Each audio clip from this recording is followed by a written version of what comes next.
¿Qué tal amigos de LP Pasión por el Derecho, el portal jurídico más visitado de todo el Perú? Les saluda Francisco Chuquicayata, una edición más de su programa La Vida del Practicante, programa que busca recoger las mejores experiencias de los estudiantes de Derecho que han comenzado a hacer sus prácticas preprofesionales. En esta edición contamos con dos panelistas, por supuesto.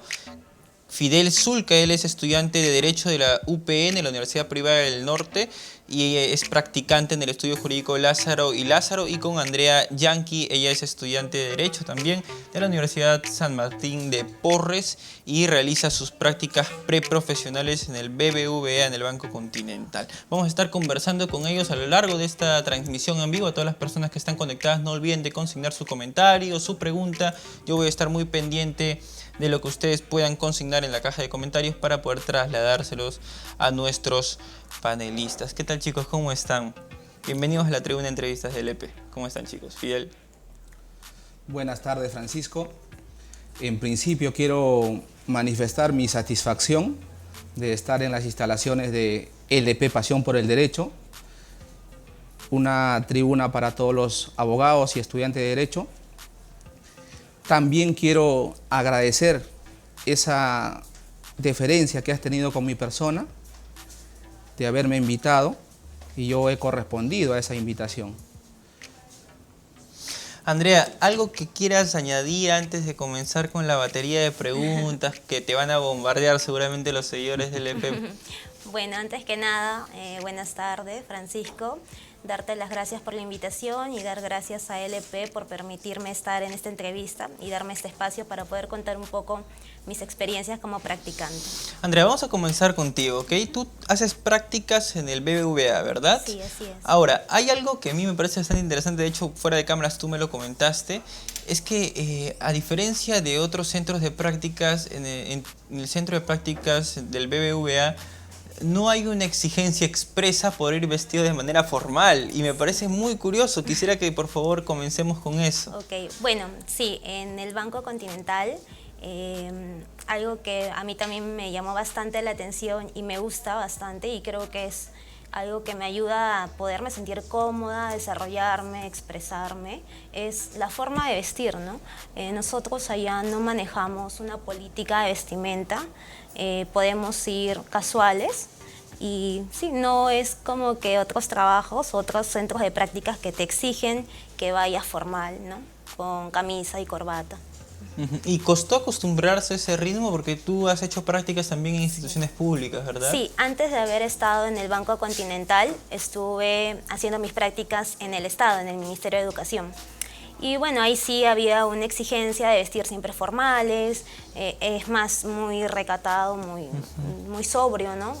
La vestimenta. Entonces, al momento de hacer mis prácticas al Continental, me dijeron, no es necesario que vengas vestida con una ropa formal, acá manejamos la flexibilidad para el practicante y en general para sus trabajadores también, ¿no?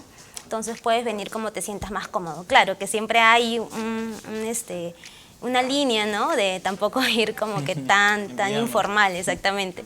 Entonces siempre ir, creo que más es ir cómodos, ¿no? Ir en zapatillas, en jean, con una blusa, una camisa o un polo, ¿no? Dependiendo a cómo te sientas, ¿no? Fidel, entonces prácticas en un estudio jurídico, el estudio Lázaro y Lázaro. ¿Cuál es el ritmo de trabajo en un estudio jurídico? Efectivamente, Francisco, actualmente hago prácticas preprofesionales desde el segundo ciclo. Siempre he sido muy apasionado por esta carrera y le he dedicado pues prácticamente mis días, mi vida.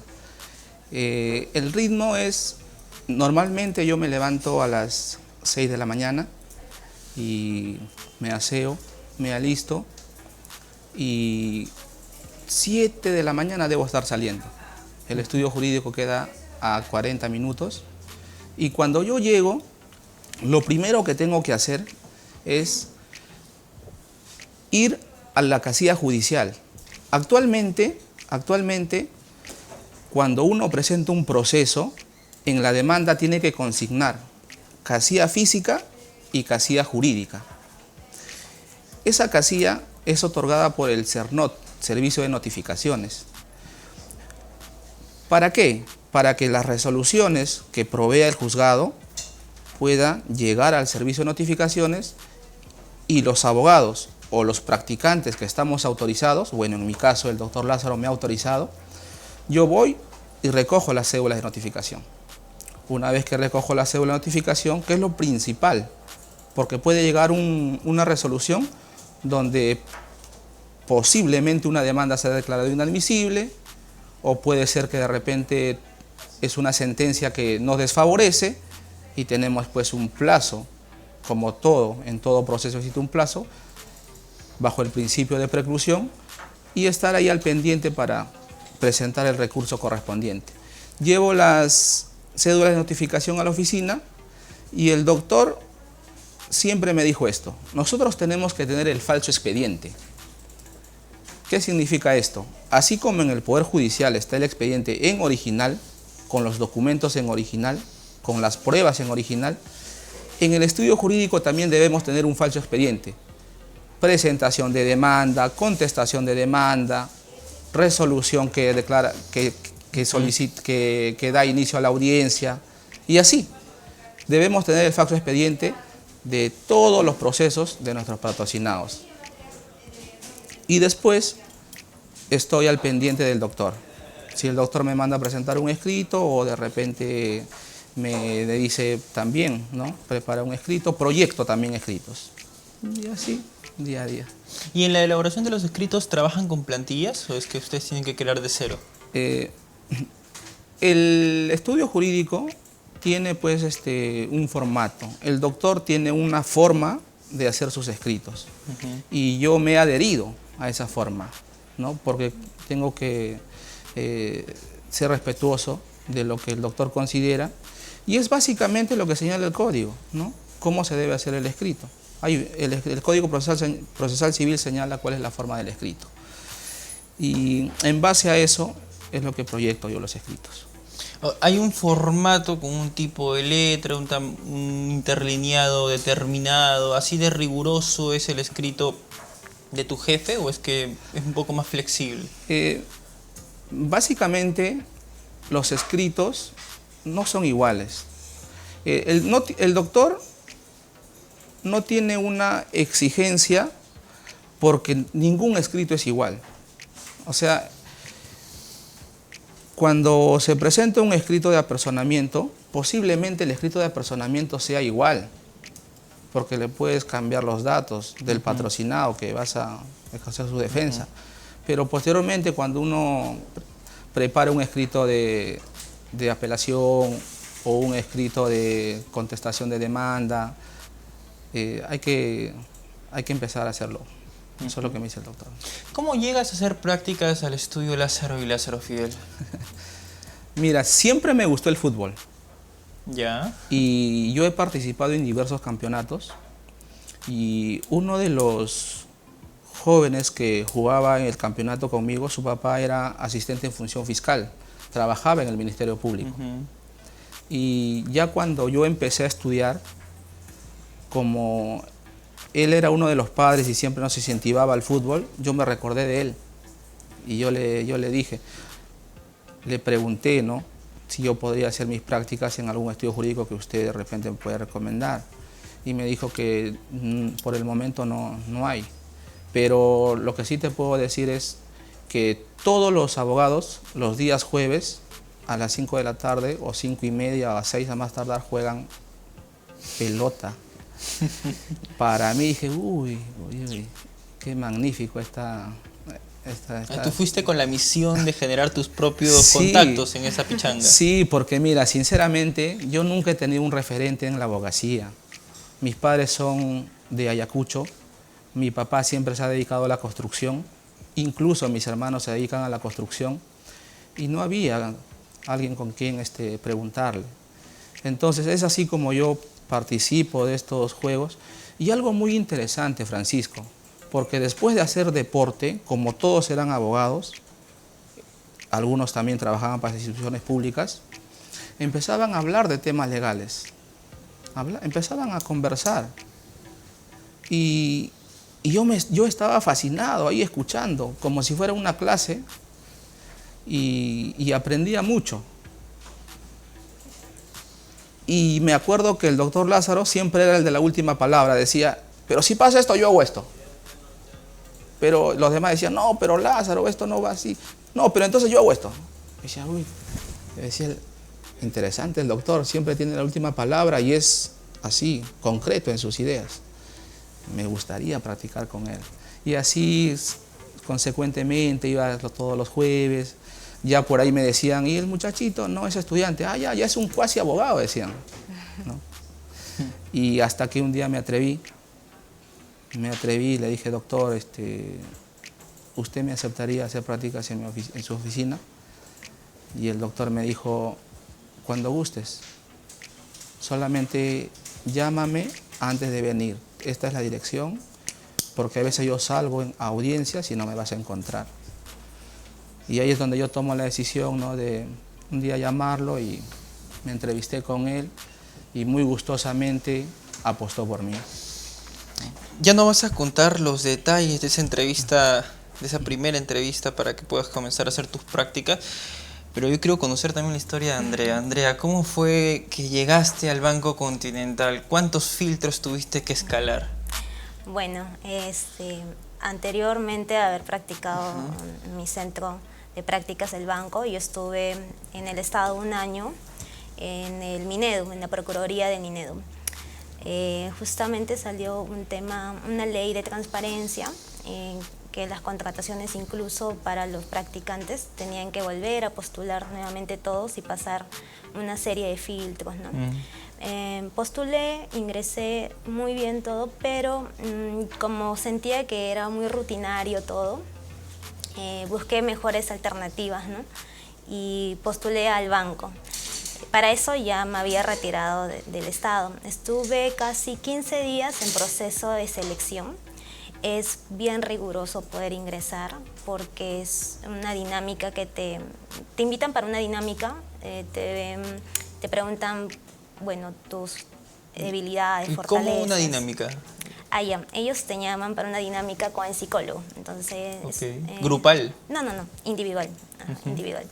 Y luego de eso, después de la primera dinámica con el psicólogo, pasé a una segunda dinámica, también con el psicólogo. Luego pasé a una entrevista con mi jefa directa, que sería mi subgerenta, y luego con la gerenta del área. Y luego mis análisis médicos también, ¿no? Donde me sacaron mis análisis médicos, mi antidoping, todo eso, ¿no? O sea, son bien rigurosos en realidad. ¿Y todo eso tenía que desarrollarse en 15 días? Sí, bueno, más o menos duró alrededor de 15 días. Sí, ok. ¿Y cuántos postulaban? Bueno, yo encontré en la bolsa de trabajo de la universidad el anuncio para practicante del banco. Entonces me imagino que sí habrán postulado bastantes, ¿no? Porque en realidad todos dentro de la bolsa de trabajo de la universidad pueden tener acceso todos los estudiantes de la San Martín, ¿no? Entonces me imagino que sí, bastantes postulantes. Luego del último filtro, Andrea, ¿cuánto tiempo pasó para que te llamaran o te enviaran el correo indicándote que había sido admitida como practicante? Después de 3 días, creo. O sea, después de mis análisis médicos, ¿no? 3 días que me mandaron por correo mis análisis, que estaba todo ok, y ya pude empezar a practicar, ¿no? El primer día en tu centro de práctica es un periodo de inducción, imagino. Sí, sí. ¿El primer día o la primera semana? Es el primer día es el periodo de inducción, solamente el primer día, porque luego es como que ingresas y sí fue un poquito duro, pero sí es como que lanzarse de frente al trabajo, ¿no? Y creo que eso también es positivo porque te ayuda a saber hasta qué capacidades puedes, ¿no? Incluso siempre con la colaboración de mis jefas, les preguntaba, ¿no?, si tenía alguna duda, ¿no? Y como yo venía del Estado, era un mundo totalmente diferente en el sector privado, porque en el sector privado los procesos son mucho más ágiles, aparte de que habían implementado el Agile, que es como una metodología de flexibilidad y aprendizaje de todos.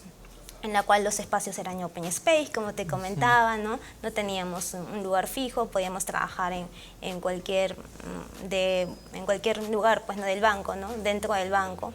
Y nuestro instrumento de trabajo es nuestra lacto, o sea, nuestra lacto es nuestro instrumento de trabajo que lo tenemos que llevar a todos lados porque desde ahí gestionamos todo, ¿no? A ver, explícame bien eso, porque yo lo puedo comprender porque hemos estado conversando esto antes de la entrevista, pero seguramente el público se debe estar preguntando cómo es eso de que pueden trabajar en cualquier... O sea, puedes trabajar en la escalera también del banco, en qué zonas te puedes ubicar con tu laptop para poder desarrollar tu trabajo. Claro, ok, lo que pasa es que, bueno, hay wifi en toda la red del banco, ¿no? Entonces el banco tiene 18 pisos.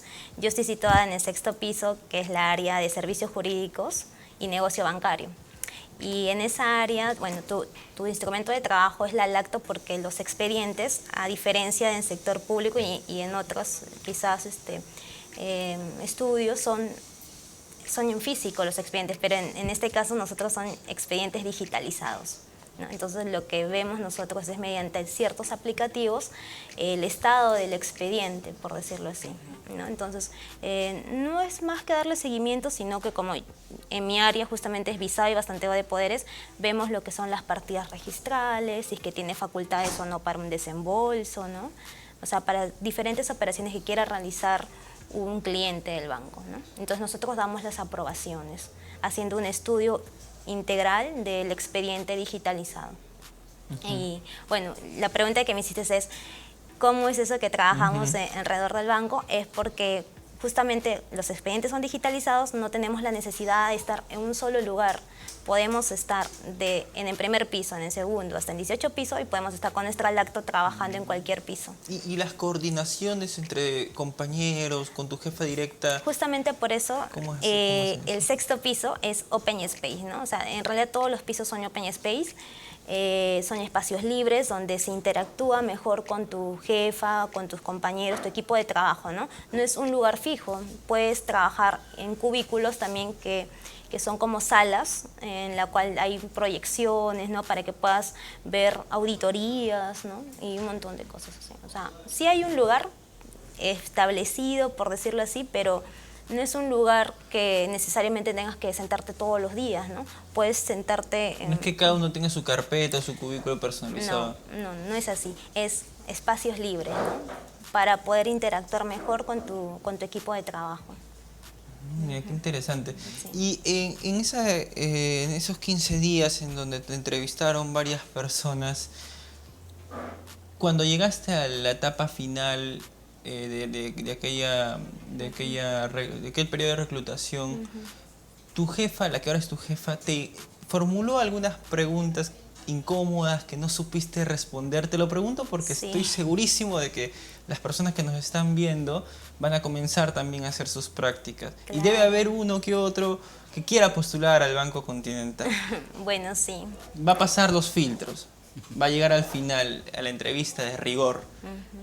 ¿Qué preguntas le puede formular la persona que se encargue de formularle las preguntas en el filtro final? Bueno, depende también de la área que vayas a postular, ¿no? Bueno, temas referidos a la área, pero creo que la pregunta más difícil que me fue parte de la entrevista fue que tú, siendo estudiante de Derecho en la especialidad de Gestión Pública, ¿por qué quieres hacer prácticas en un banco, en una entidad privada, donde nada tenemos que ver mucho con el sector público, ¿no? Y tu formación justamente está en el sector público, ¿no? Entonces yo le respondí de que si bien es cierto, no tiene muchas cosas o no tiene muchas cosas en común las cosas que estoy aprendiendo por mi especialidad, siempre el Estado va a regular normas internas que el banco tiene que cumplir, ¿no? Y es por eso que existe ahora las áreas del compliance, ¿no? Que es el cumplimiento normativo que tiene que cumplir el banco como sector privado, ¿no? Entonces, claro, me dijo, qué interesante, ¿no? O sea, sí, de todas maneras tenemos que nosotros, por ser empresa, cumplir ciertas normas, ¿no? Que dicta el Estado, ¿no? Y alinearnos a ellas. Entonces, encontré esa concordancia y como que pude pasar un poco, ¿no? La pregunta de rigor, ¿no? ¿Imaginabas que te iban a preguntar eso?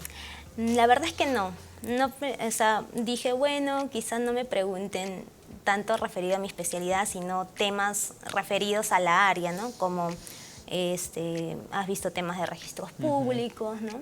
Pero sí, me preguntaron justamente esta pregunta que para mí en un momento me quedé como que un poco nerviosa, pero luego supe manejarlo y bueno, traté de buscar en esta forma la concordancia del Estado, o sea, de la regulación del Estado con la entidad privada, ¿no? Fidel, ¿cómo fue tu entrevista para poder comenzar a hacer prácticas en el estudio de Lázaro y Lázaro? ¿Hubieron preguntas incómodas? ¿Fue después de un partido de fútbol? Mira, cuando yo le llamo al doctor y me da pues el día y la hora para que yo me pueda acercar a su estudio jurídico, y cuando llegué, él muy amablemente hacía, contando con la veracidad del caso, me llevó a comer. Me llevó a comer. Inesperado para mí. Fidel me dijo, bienvenido, pasa, siéntate. Y me llevó a comer. Comimos un ceviche y me dijo, Fidel, hemos compartido un ceviche y esto de acá tiene un valor, ¿no? Sentimental y también económico, me dijo. Así que si tú quieres estar practicando conmigo, bienvenido y tienes que esforzarte. Para eso el doctor no me conocía, pues no sabía en realidad que a mí me interesaba mucho pertenecer a un estudio porque siempre he tenido esa corazonada, ¿no? de ejercer la defensa de otras personas, ¿no? Yo creo que debe ser la formación de mis padres, ¿no? Mi mamá siempre me decía, saluda a tu tío. Pero mamá, ya saludé. No he escuchado, más fuerte. Cuando ya era más adolescente me decía, robar es malo. Pero ¿por qué me dices eso? Porque si lo estás pensando, o porque si lo están incitando los amigos, porque ya usted es un adolescente. Y cuando ya tú conoces el mundo, te das cuenta que existen asesinos, violadores, estafadores. Es Vox Populi que todos los días en las noticias. Pero si a mí mi mamá me enseñó que eso es malo, ¿y por qué lo hacen? ¿Y quién defiende eso? Por ahí me enteré, un abogado, pues. Y de ahí creo que nace ese corazón, ese sentimiento de querer hacer lo justo, de querer hacer respetar los derechos de las personas. Y como te lo dije hace un momento, ¿no? Le dedico mi vida, básicamente. Así como lo señala, ¿no?, el mandamiento del abogado, el uruguayo Coitiur, ¿no? Uno de los mandamientos, el 10º, si no me equivoco, el 10º mandamiento dice, ama tu profesión. Tanto así dice, ama tu profesión tanto así, de que el día que tu hijo te pida un consejo sobre qué carrera estudiar, sea un honor para ti decirle que se haga abogado. Entonces, si yo tengo que amar mi profesión y tengo que aconsejarle en algún momento, si él me dice, ¿qué me aconsejas?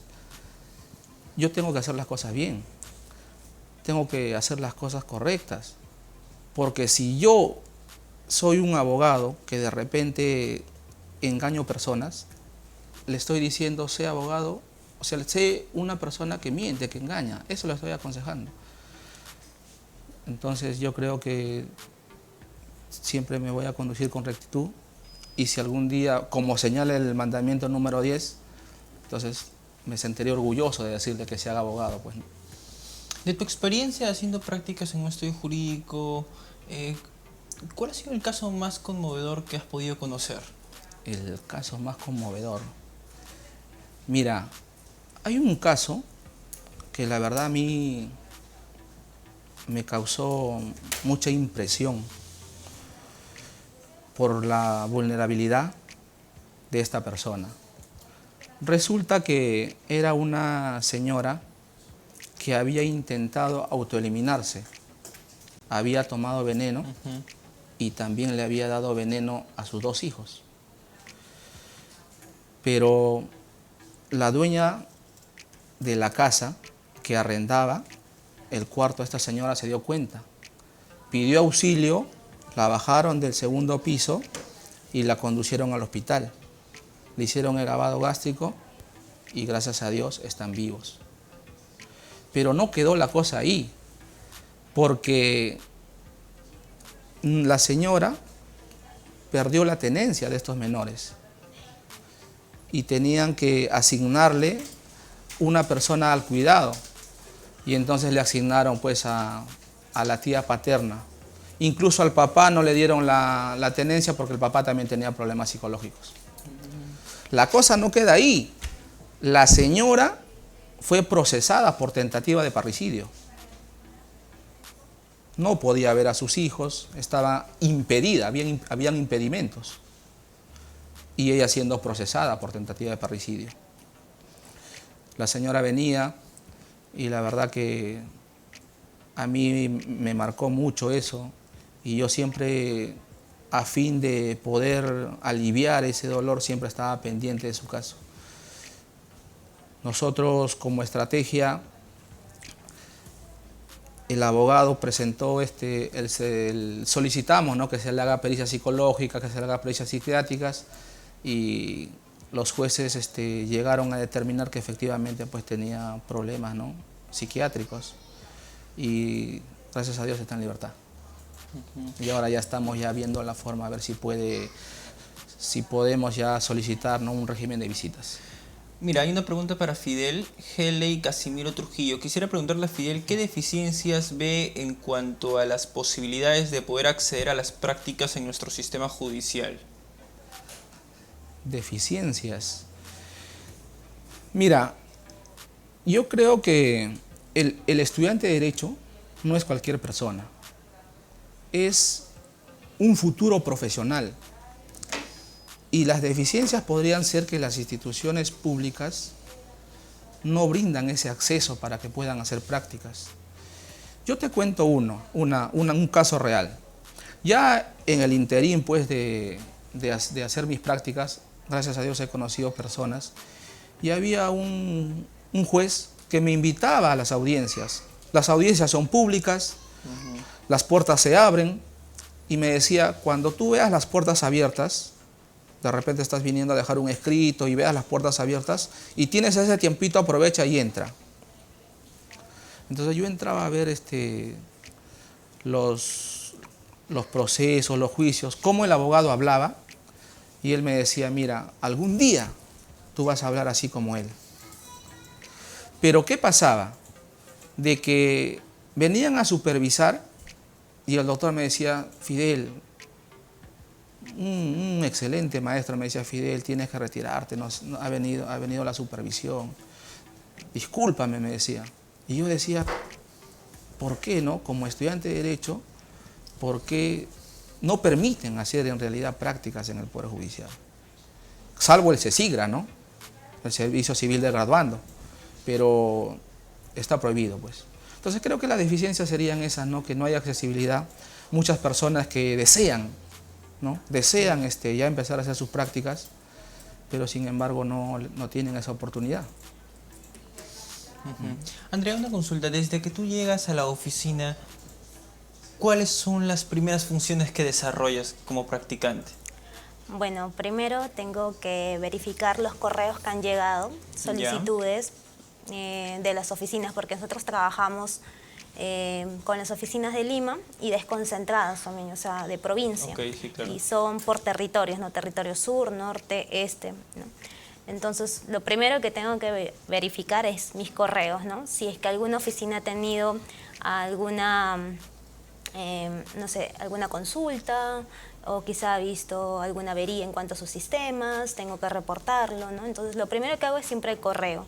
Luego, ver las auditorías, que son para el control de calidad interno del banco, ¿no? Para ver cuántos procesos llegan al día, cuántos clientes nuevos han ingresado al banco, ¿no? Esas son las principales funciones.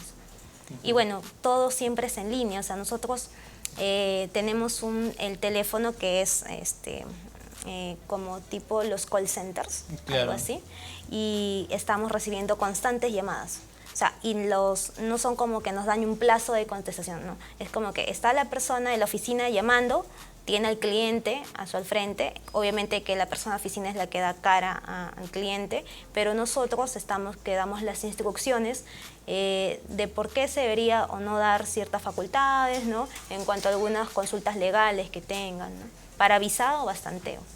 Y es a eso lo que ustedes tienen que darle prioridad cuando entran las llamadas. Sí, porque obviamente si tú como cliente vas al banco, tienes un problema para un desembolso, obviamente como cliente, ¿qué es lo primero que vas a querer? Tu dinero. Entonces, ¿qué pasa si es que la oficina se demora? El cliente obviamente se va a amargar, se va a poner incómodo y obviamente la oficina reporta eso a nosotros para que le podamos ayudar y le demos las bases legales o le demos el sustento de nuestra negativa o el sustento del procedente, por decirlo, ¿no? La operación. ¿Y ha habido ocasiones en las que el cliente se haya incomodado demasiado y hayan sentido pues en el departamento, en el área donde tú haces tus prácticas, una tensión particular? Sí. ¿Cómo han actuado ante esos momentos? Bueno, el cliente siempre es el que tiene la razón y el cliente es primero. Y nosotros siempre le damos prioridad a los clientes, ¿no?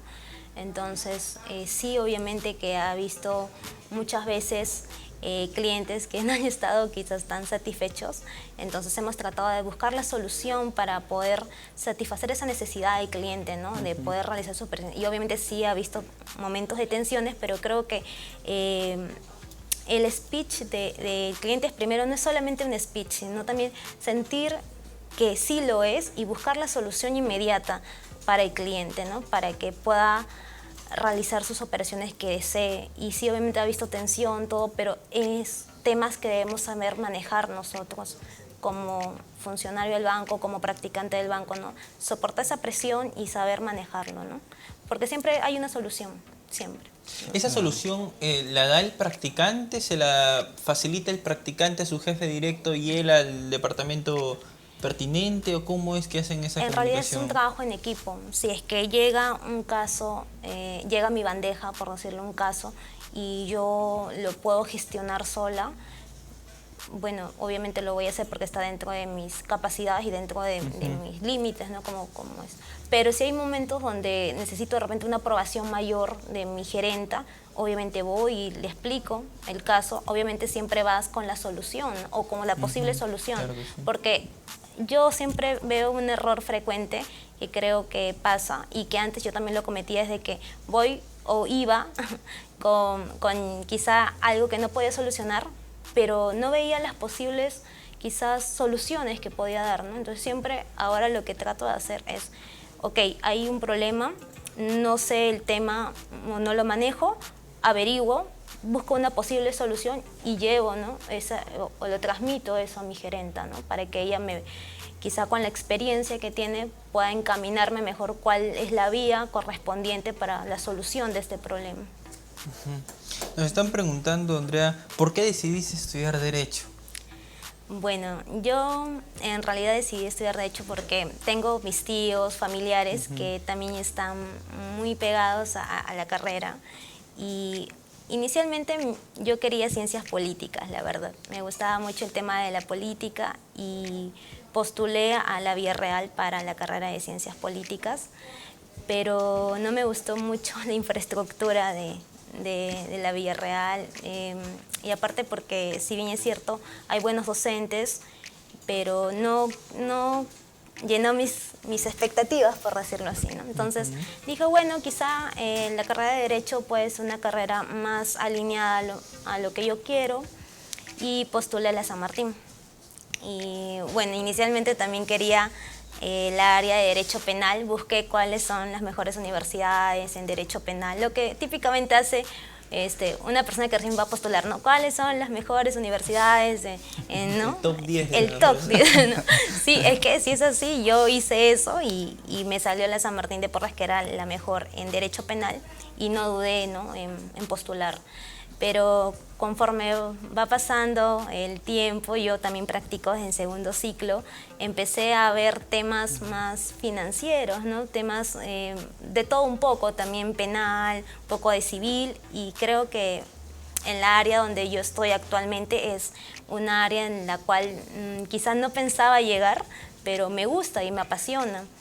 Y es como que en el camino, en el transcurso de un estudiante va buscando o va viendo nuevas ramas, ¿no?, del derecho, porque es tan extenso el derecho y hay campos que todavía ni siquiera son tan resaltantes, ¿no? Por ejemplo, en derecho consumidor, ¿no? No son tan estudiados. O sea, lo más típico es penal, civil, ¿no?, administrativo un poco, ¿no?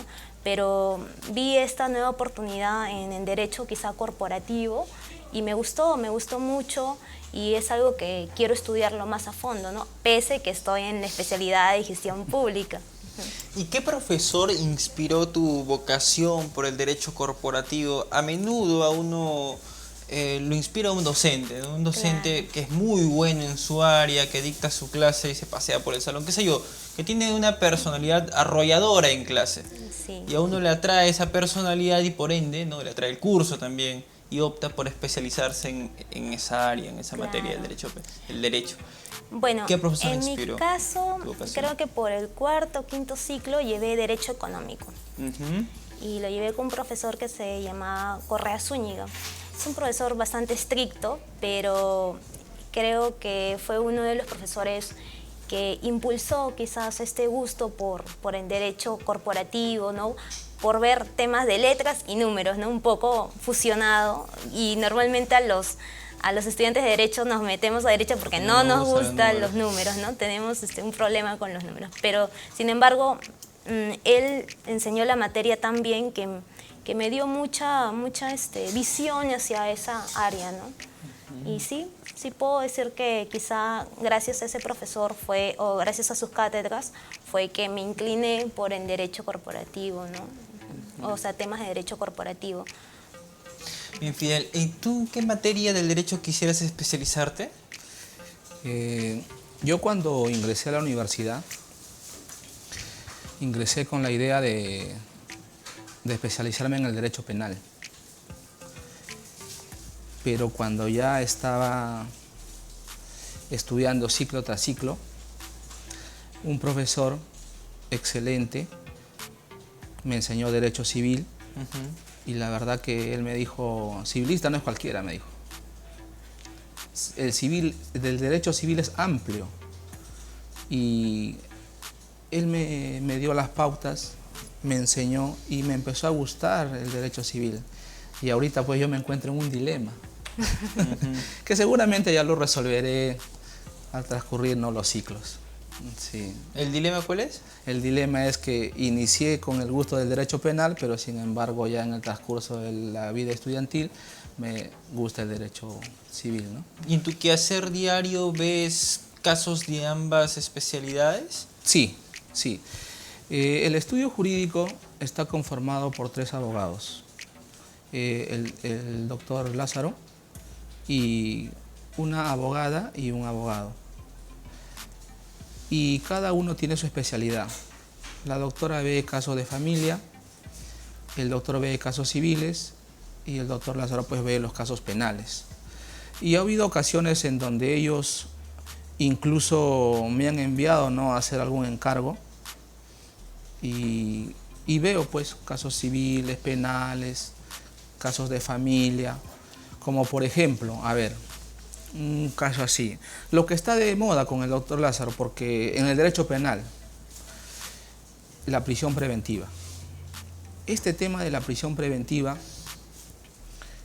es muy discutido, porque cuando se implementó las audiencias de solicitud de prisión preventiva solicitadas por el fiscal, los jueces no se basaban en la casación 623/2009, porque habían jueces que llevaban las audiencias.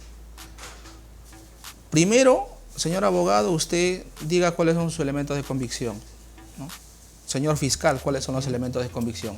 Usted, señor abogado, debata los elementos de convicción. Después pasamos a la prueba suficiente. Posteriormente, peligro procesal, paso a paso. Pero hay jueces que lo hacían uno solo. A ver, señor fiscal, empiece.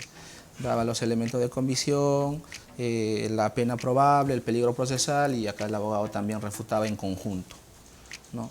Entonces eso pasó mucho, más bien creo que ahora ya se superó, y eso es lo que está de moda.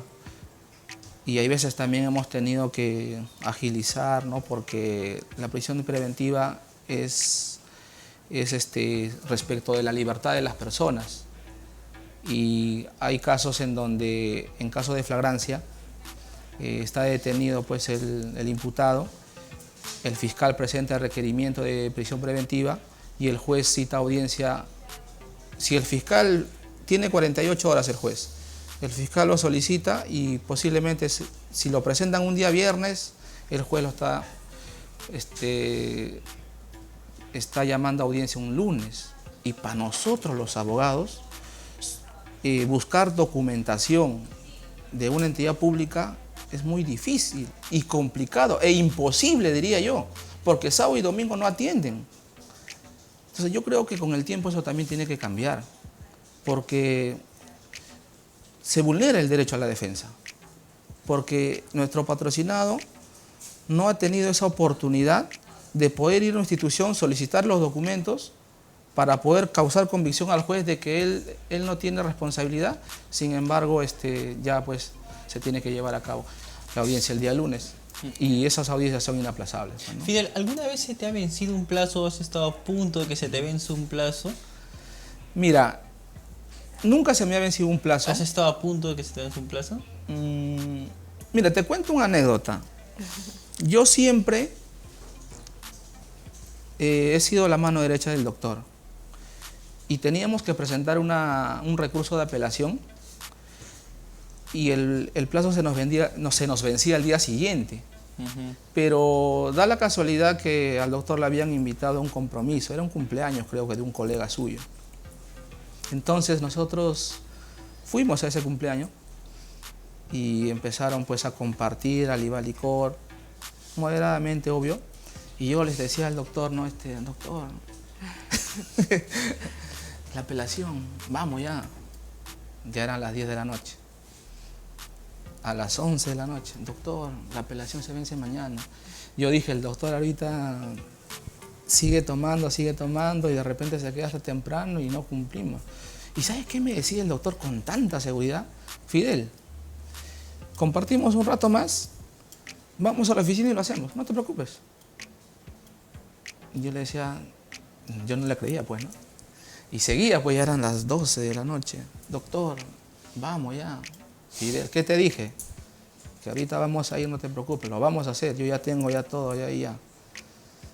Y efectivamente, nos retiramos en una hora prudencial, tenemos acceso pues a la oficina, ingresamos, y el doctor hizo el documento, ya lo tenía ya todo armado, siempre muy responsable, porque él decía, no, ahí está mi firma, me decía, y no es a ti a quien te van a perjudicar. Porque una vez sí, no se me venció el plazo, pero sí cometí un error. Creo que como seres humanos todos cometemos errores. Ya había más confianza y el doctor me entrega la demanda, cuaderno principal, y me entrega la medida cautelar, ¿no?, de un proceso. Y me dice, tómale la firma al cliente, pon los anexos y preséntalo a mesa de partes. Bien, magnífico, señora, por favor, siga usted, estampe su firma acá, listo, eso es todo, doctor, sí, ya, eso es todo, ya. Las copias, me voy a sacar las copias, adjunto los anexos, empiezo a foliar, obviamente, ¿no?, 3 juegos, ¿no?, uno para la parte demandante, uno para nuestro cargo y el original que se queda en el juzgado. Voy a mesa de partes, ingreso los escritos, y regreso pues al estudio jurídico y archivo, porque cada expediente tiene su carpeta, entonces el archivo. Llega el doctor, me dice, Fidel, ¿ya lo hiciste? Fenomenal, doctor, ya está. Ya, Fidel, magnífico. Pasan los días y como te comenté hace un momento, me voy a casilla judicial y resuelven pues. La resolución número 1 cumple los requisitos de forma y de fondo. Admitida a trámite la demanda principal. Medida cautelar, porque cada cuaderno tiene su resolución. Medida cautelar. Se puede verificar de la solicitud de medida cautelar que la accionante no ha suscrito la solicitud. Y yo en ese momento decía, no ha suscrito la solicitud. No ha suscrito. Entonces regresé, me empecé a revisar qué ha pasado y la solicitud de medida cautelar no estaba firmada por la demandante. Y en la resolución decía, debiendo apersonarse la señora Rosa para que pueda pues, suscribir la solicitud de medida cautelar. Por lo tanto, se declara inadmisible. Por esa razón la declaré inadmisible, así que la señora tenía que ir y presentarse. Y el doctor, sí, esa vez creo que fue la única vez. Por eso te digo, porque choqué con su firma. Creo que fue la única vez donde el doctor se molestó. Se molestó. Y ahí es donde me dijo, ahí está mi firma. Si algo pasa, yo soy el responsable. Esa es una anécdota pues, que te puedo comentar, ¿no? ¿Qué pasó? Andrea, ¿qué errores has cometido durante tus inicios como practicante? Bueno, sí, bastantes. Bueno, regular. Cuando estaba trabajando en un estudio jurídico, lo mismo, ¿no? Se me había pasado algunos plazos, ¿no? Pero siempre creo que las personas con las cuales he trabajado han sido bastante, o han tenido esa vocación de poderme enseñar, ¿no? Y quizás entender que ha sido un error que es parte de las prácticas, ¿no? Y lo hemos podido solucionar, ¿no? ¿Alguna vez te has equivocado al foliar? No. ¿Pero sí se te han vencido los plazos? ¿Has estado a punto de que se te vence un plazo? Sí, sí. ¿Y cómo has podido resolver esa situación? Bueno, lo quería ocultar, pero no podía porque no me había pasado el plazo y tuve que decirle, ¿no? Al doctor, mire, había esta apelación, se me pasó y bueno, pues tuvimos que resolverlo, ¿no? Bueno, él lo tuvo que resolver y claro, obviamente sí hubo una llamada de atención porque me dijo que hay temas prioritarios y que para eso un abogado debe tener una agenda donde uno debe poner las cosas que son prioridades, las cosas que los puedes hacer con plazos, ¿no? Con tiempo, y que una apelación era una prioridad, ¿no? Y que no se me podía pasar otra vez porque era un error garrafal. Y bueno, sí, y aprendí y desde ese momento creo que hasta ahora tengo una agenda siempre, ¿no? Incluso eso también me ayudó mucho para mi vida personal porque tener una agenda para todo, ¿no? O sea, para la universidad, ser organizada, ¿no? Y ahora, tener una agenda implica...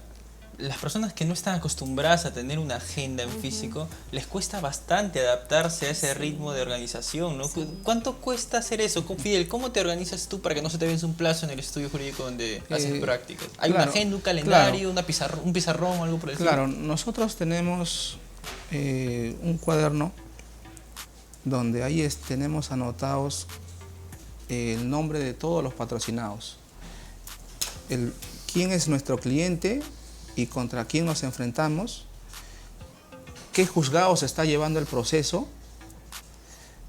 e incluso hay que hacerle seguimiento y poner ahí abajo en qué resolución estamos, porque el doctor es muy ordenado, ¿no? Siempre hacemos eso. Y entonces, es que el doctor me dice, mira lo que me dice el doctor, el abogado es como el médico. Un error, esta persona se puede matar, puede morir. Igual el abogado. Imagínate, me dice, si esta persona está luchando por su casa, que es lo más preciado que tiene, y nosotros no vamos a hacer las cosas como debe ser, si esta persona pierde su casa, yo estoy seguro que se puede matar, Fidel, me dice. Por eso que nosotros tenemos que ser bien ordenados y tenemos que estar al pendiente de todos los casos. Entonces, en esa parte siempre hacemos seguimiento. Como te dije, por eso, siempre yo voy a casilla primero, saco las resoluciones y verificamos.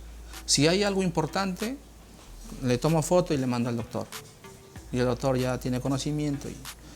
Ahora ya pues ya tengo más práctica, ¿no? Ahora ya yo al doctor le digo, doctor, acá hay esto, y entonces ya se nos hace más fácil, ¿no? Y ahora, ¿quién atiende a los clientes? ¿Siempre es el doctor Lázaro o eventualmente tú los atiendes también?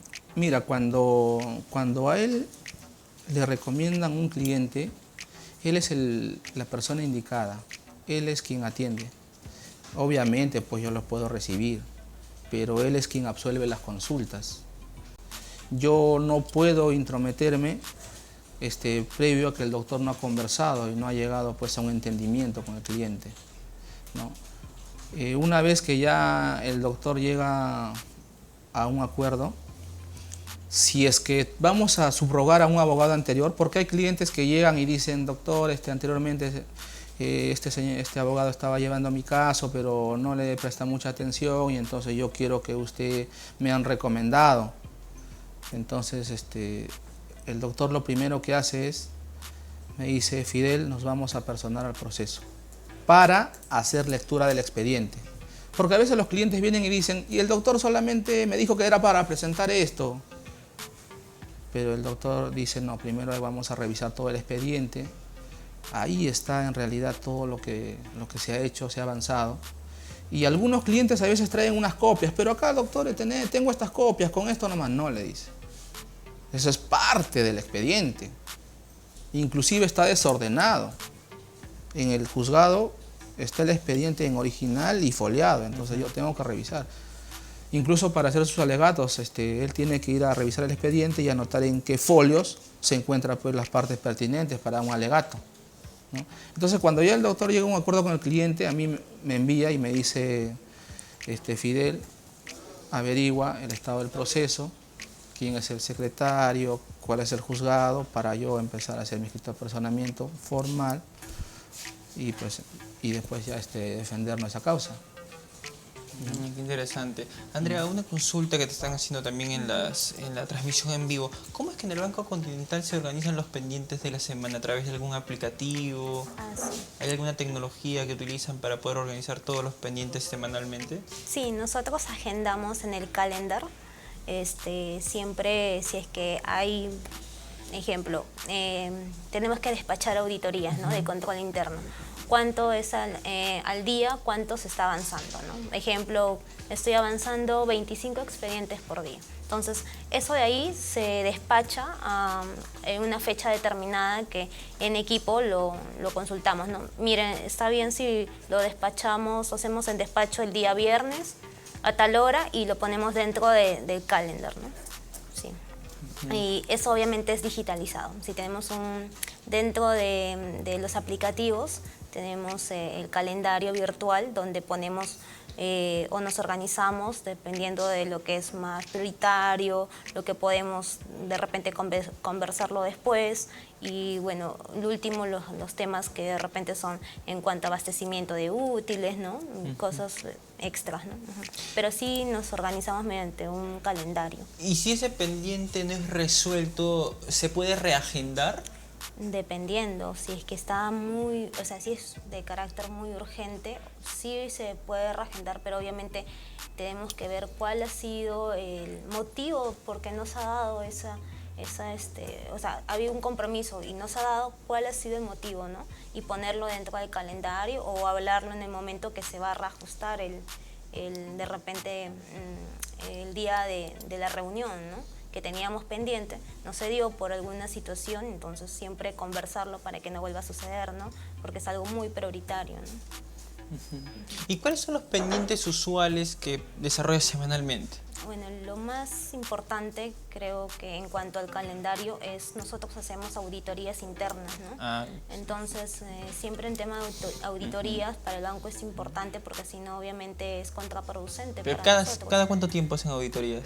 Cada mes nosotros hacemos, o sea, por ejemplo, tenemos que llenar un Excel en la cual pues tenemos que ver cuál ha sido primer día que se volvió cliente, o sea, el primer día del servicio, según cuándo culminó el servicio, ¿no? Y un montón de cuadritos que llenar toda la información, ¿no? Y es un poco tedioso, sí, porque si los que no manejan muy bien Excel, un poco que no se adaptan tan fácilmente, ¿no? Pero es manejable, y eso siempre como que llegas, o sea, es tipo, bueno, Francisco, te dan 15 expedientes, lo tienes que terminar en un tiempo, no sé, de 2 días. Entonces ya tú te organizas, ¿no? Bueno, puedes hacer la mitad el día lunes, la otra mitad el día martes, pero tú tienes que despachar sí o sí los 15 el viernes, ¿no? Y ya lo tienes en tu calendario. Y si hay algún expediente que tiene algo inusual, entonces ponerlo como observado, ¿no? Y luego comentarlo con tu jefa directa, ¿no? ¿Qué ha pasado con ese expediente? Porque tiene de repente, no nos han puesto estas facultades, ¿no? Entonces siempre con previa coordinación todo, ¿no? Eso es lo más urgente. Pero otras cosas también que se puede agendar es cuando los clientes solicitan directamente hablar con los abogados, ¿no? O sea, empresas grandes solicitan directamente hablar con el abogado para de repente reajustar en cuanto, o que le expliquen por qué de repente no se pueden hacer ciertas operaciones, o para la ampliación de sus facultades, de los gerentes, ¿no? Entonces, siempre eso sí es muy importante porque no podemos fallar al cliente en una reunión. Cuando tú trabajabas, hacías prácticas en instituciones públicas, ¿también participabas de auditorías o conocías de las auditorías que se realizaban en instituciones públicas? Sí. ¿Y qué diferente hay entre una auditoría de una institución privada y una auditoría de una institución pública? Bueno, que en instituciones quizá pública es como que tenían que traer archivos, un montón de expedientes, te lo ponían en tu mesa, así todos polveados, uno por uno, revisarlos, ¿no? Y de repente en el tema del sector privado son, como te había explicado, expedientes digitalizados. Tú los sacas de un formato y vas pasando los datos. ¿Absolutamente nada se imprime en el Banco Continental? No, ¿O es que excepcionalmente imprimen algunas cosas? Sí. Hay cosas que sí se tienen que imprimir. Por ejemplo, esos expedientes digitalizados, aparte nosotros tenemos nuestro archivo, que es un archivo físico, ¿no? O sea, para contrastar la información que está digitalizada con la información que está en nuestro archivo central, ¿no? Entonces sí o sí se imprime, ¿no? Pero hay esa flexibilidad de no necesariamente sacar el expediente en físico, sino verlo mediante el aplicativo, ¿no? O sea, hay esa cierta flexibilidad, por decirlo, ¿no? Ahora, Andrea, tú estudias en la Universidad San Martín de Porres, haces tus prácticas en el Banco Continental. ¿Cómo haces para poder organizarte, cumplir con los pendientes de la universidad y cumplir con los pendientes del Banco Continental? Muchos estudiantes quieren recibir esos consejos de alguien que ya está realizando sus prácticas preprofesionales para saber cómo organizarse cuando se enfrenten a una rutina como esa. Bueno, al comienzo obviamente no es fácil porque tienes que ver tus horarios, ¿no? Los horarios, manejarlos, ver si es que de repente un horario puedes reajustarlo, ¿no? Como te digo, la agenda es muy importante. Para mí en la agenda tienes todo lo que deberías tener para organizarte de una forma adecuada, ¿no? Entonces, sí es un poco difícil, pero por ejemplo, ¿no? Una semana antes de mis parciales o finales, avisar con anticipación a mi jefa para que me indique qué días podemos negociar para que yo pueda salir más temprano, o qué días de repente son cursos muy tediosos, no puedo ir, ¿no?, al banco porque necesito concentrarme al 100% en ese curso para mi examen parcial o final. Entonces, esas cosas siempre todo se logra con el diálogo, ¿no? Ya sea el diálogo mediante los correos o personalmente, ¿no? Indicarle, doctora, de repente este curso es un curso tedioso y necesito que me dé el día para mi examen final o parcial. Entonces, ya teniendo, pero de repente me dice Andrea, de repente podrías trabajar mediodía, ¿no? Entonces yo digo, bueno, sí, es negociable, no puedo trabajar hasta el mediodía y al día siguiente también salir al mediodía y cumple como que un día entero y organizarme de esa forma, ¿no? Pero siempre todo se logra con el diálogo. No, es lo más importante. Que es difícil poder llegar de San Isidro a La Molina con el tráfico de Javier Prado, es innegable para todos que sí, es muy difícil, pero siempre tomando nuestros, cautela en cuanto a salir antes para poder llegar a la hora, ¿no? Porque también el docente merece respeto, ¿no? Y Si tienes un pendiente a última hora, ¿qué hora sales normalmente de tu centro de práctica? 4:30, 5 de la tarde. Ya, y tienes que quedarte hasta las 5:30. ¿Cómo haces? ¿Le envías un correo a tu profesor en la San Martín? Sí, sí. Ha visto, sí, por eso el primer día de clases siempre apunto los correos de los profes porque puede que haya un día que necesiten mi apoyo hasta un poco más tarde y hay esa flexibilidad de parte del docente de poder enviarle un correo, indicarle que hoy día, ese día necesito quedarme un poco más de tiempo en mi trabajo y que me entiendan, ¿no? Pero claro, hay profesores que tampoco entienden, ¿no? O no te responden el correo simplemente, ¿no? Entonces, siempre creo que es importante que dialogues con tu profesor para ver si es flexible, ¿no? En cuanto a los horarios y bueno, indicarle que la presión es un poquito fuerte y que sí es que te podría dar ese tipo de flexibilidad, ¿no? En cuanto a llegar de repente media hora más tarde a la clase, ¿no? Porque claro, es importante también comunicar al docente porque es un tema de respeto, como te vuelvo a repetir, ¿no? A ningún docente le gustaría que a la mitad de su clase interrumpa a una alumna, ¿no? Por más que sea un tema justificable, ¿no? Fidel, ¿tú tienes profesores que son comprensivos con tus horarios o es que te ha tocado alguno que otro que no ha podido comprender tu ajetreada rutina y has tenido problemas para evaluar el curso? Mira, yo creo que practicar y estudiar tiene ventajas y desventajas.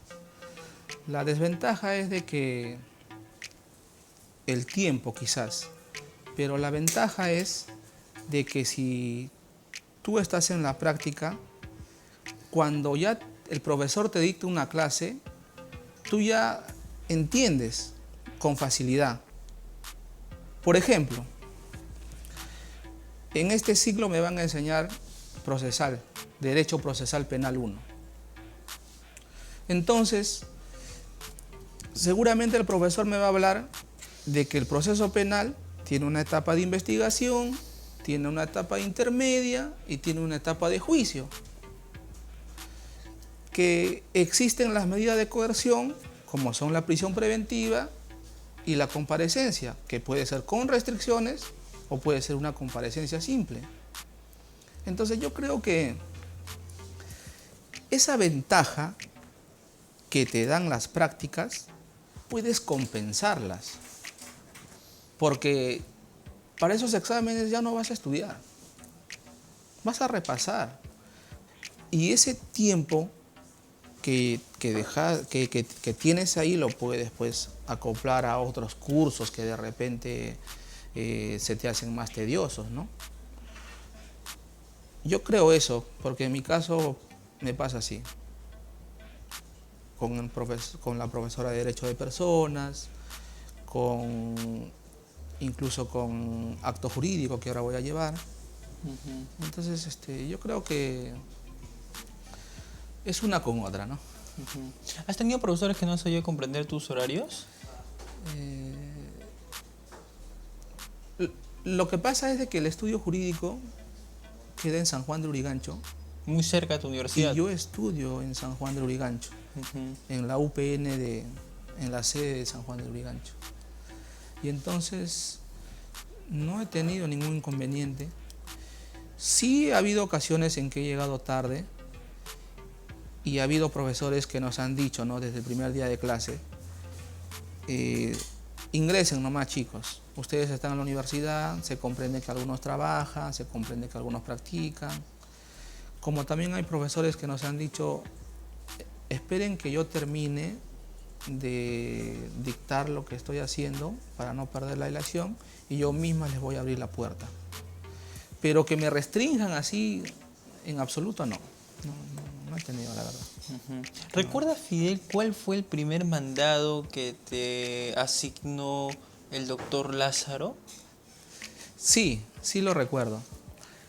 En San Juan de Lurigancho en la avenida Próceres de la Independencia está el módulo básico de justicia. Y el doctor me envía, anotado en un papel, el número de expediente y los nombres de las personas, ¿no?, a quien está patrocinando. Y me dice, pregunta el estado de este proceso. De repente algunos dirán, no, oiga, pero existe la consulta de expedientes judiciales, el CEG. De repente los televidentes se van a preguntar. Pero en los casos penales no se puede visualizar por la consulta de expedientes judiciales que brinda el Poder Judicial. Entonces uno tiene que ir a preguntar directamente a mesa de partes. Entonces yo fui y pregunté efectivamente cuál era el estado del proceso, y el señor de mesa de partes muy rápidamente me dijo, ¿no?, que ya llegó ya el dictamen fiscal y con tal fecha. Yo muy rápidamente anoté, ¿no? La verdad que a veces ellos hablan muy rápido, esos tiempos. Yo no sabía nada, era para mí muy difícil. Y encima ya no quiso repetirme de nuevo. Entonces yo anoté lo que me dijo y dije, bueno, ya tengo acá la información que él me dijo, ¿no? Fíjate cuál es la última información. Yo fui y, doctor, acá está. Y el doctor me dice, ya, magnífico, esto es lo que yo te he pedido. ¿Y quién es el secretario en este proceso? Pucha, man. No, después de eso no he preguntado. Y ese dictamen que ya llegó tal fecha, ¿ya ha sido notificado a las partes? Y si es que ha sido notificado, de repente los cargos de notificación ya regresaron ya al juzgado. Y yo me quedé pues ahí frío, ¿no? Porque en realidad yo no había preguntado nada de eso. Y entonces el doctor desde ese día me explicó, cuando tú vas al juzgado, tiene que ser un conjunto de preguntas. ¿Qué preguntas tiene que hacer el practicante de Derecho, además de las que acabas de mencionar? Ya, a ver. Principalmente, el estudiante de Derecho tiene que preguntar cuál es la última actuación del expediente, ¿no? Como en antes te lo dije, podría ser que han presentado el dictamen fiscal, que es lo último que hay en el sistema. Podría darse caso que lo último que existe es la contestación de la demanda. Principalmente, ¿cuál es el último escrito que está ahí consignado, ¿no?, en la computadora? Después de eso, preguntar quién es el secretario. ¿Por qué? Ustedes se preguntarán. Porque hay veces los secretarios es cambiante. Y cuando el doctor hace los escritos, tiene que poner en cada escrito una sumilla. En cada escrito tiene que poner quién es el secretario o especialista legal.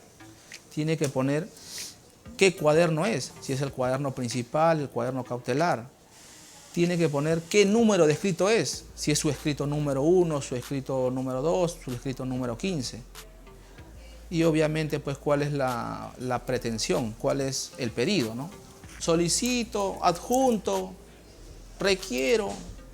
Entonces, yo creo que básicamente, cuál es el último escrito que han presentado las partes, quién es el secretario, qué juzgado lo lleva, e incluso también con qué fiscalía, ¿no?, se está llevando este proceso, ¿no? Porque en San Juan del Lurigancho pues hay fiscalías en la parte baja, media y alta, ¿no? Entonces tenemos que saber eso, para estar empapados del tema, para saber también al momento de ir a las audiencias, estar bien preparados, ¿no? Con esa información, el practicante puede llegar al estudio jurídico y evitar ser regañado. Porque sí, ha preguntado lo suficiente. Sí, ha preguntado lo suficiente. Lo que pasa es que cuando tú preguntas en mesa de partes, pueden salir otras preguntas. Vamos a suponer que el señor encargado de mesa de partes me dice, sí, ya llegaron los cargos de notificación. Entonces yo, como ahí está cerca el servicio de notificaciones, me acerco al servicio de notificaciones y le digo, por favor, imprímame la fecha de cuándo ha llegado. Lo que pasa es que mesa de partes tiene está limitado. No te da en realidad, te da solamente información genérica. De esa información genérica ya tú tienes que ir y indagar un poco más. Y como te digo, ¿no? En este caso ir al servicio de notificaciones y solicitarle esa impresión, que ya después una pregunta que sale, ¿no? de lo que te he explicado, ¿no? Entonces así, tendrías que acumular toda la información que puedas, porque de eso se trata, ¿no? De eso se trata. No obstante que si el doctor está apersonado, va a ir a leer expediente, va a ir a él a leer todo el expediente, ¿no? Ahora, Andrea, tú también has trabajado en estudios jurídicos. ¿Qué habilidades tiene que desarrollar un practicante como las que acaba de mencionar Fidel, por supuesto, si está comenzando a hacer sus prácticas en un estudio jurídico? ¿Cómo es que tiene que tratar a los de mesa de partes? Vamos a empezar por ese lado, ¿no? ¿Cómo es que tiene que dirigirse a mesa de partes? Porque entendemos de que muchas veces las personas que trabajan en mesa de partes están saturados de información, ¿no? Es tarde, lo que quieren es que termine su horario laboral para poder retirarse. ¿Cómo es que tiene que acercarse al practicante de derecho y qué es lo primero que tiene que hacer frente a la persona encargada de mesa de partes? Bueno, primero que tenga la predisponibilidad total, ¿no? O sea, si es tarde y te mandan a averiguar algo, no vas a decirle no, no. Entonces tienes que tener la predisponibilidad de ser parte de tus prácticas, y parte de ello es aprender, ¿no? Y ir a mesa de partes, creo que para todos los practicantes que hemos empezado nuestra vida laboral o ya formándonos en ello, ha sido un poco difícil porque, como tú dices, ¿no? Ya quieren salir de su horario, quieren terminar rápido, y no todos son tan amables que digamos contigo, pero yo creo que lo más importante es buscar la manera, ¿no? Buscar la manera que te den la información, siendo educado siempre y ser bastante rígido en lo que quieres. O sea, si tú vas al juzgado a averiguar algo, lo tienes que lograr porque es parte de tu función como practicante. Y no te puedes ir con un no de ahí. O sea, te tienes que mentalizar, o bueno, al menos eso yo hacía, mentalizarme de que yo no me podía ir con un no de ahí. Porque ese proceso era algo mío, o sea, como que empatizar bastante con eso, ¿no? O sea, no es solamente un cliente, es una persona que necesita tu apoyo y tú no te puedes ir de un no de ahí, ¿no? Entonces, ser un poquito hostigante incluso, ¿no? O sea, si no te quieren, tienes que, pero ¿por qué no? O sea, buscar la forma, ¿no? Nos preguntan, Andrea, ¿cómo es que un practicante de derecho tiene que comenzar a cobrar si en un primer momento no cobraba? Tú que tienes amplia experiencia haciendo prácticas, me imagino yo que te habrás encontrado frente a una situación como esa. Mira, como yo te digo, Francisco, empecé a practicar desde mi segundo ciclo.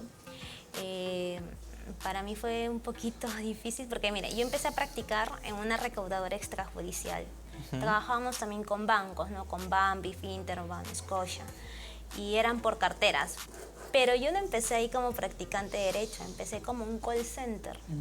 Y pese a que ese primer trabajo fue gracias, mi mamá trabajaba ahí, mi mamá jamás me ayudó como que para ascender nada, ¿no? Entonces me dijo, bueno, hija, si quieres aprender, bueno, hay un puesto de call center, ¿no? Entonces empecé como call center ahí y hacía las llamadas, ¿no? Para que paguen, y poco a poco fui abriéndome paso, ¿no?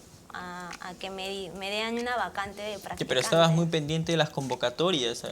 Claro, sí. O sea, yo quería practicar ahí y dije, apenas se abre una convocatoria, yo postulo. Y así fue, o sea, así se fue una chica que ya había terminado su universidad y era bachiller y necesitaba una practicante, y dije, yo estoy en école, pero también estudio Derecho, entonces me presenté y empecé a practicar. Sí, empecé a practicar y posteriormente empresas, ¿no? Y sí, bueno, en ese tiempo me acuerdo que el mínimo era 850, ¿no? Ahora es 930, 60, ¿no? Por ahí. Y Sí, al comienzo hasta ganaba menos del mínimo. Ganaba, me acuerdo, 400 y tanto porque... ¿En el call center o como practicante? No, como practicante ya de este estudio, ¿no?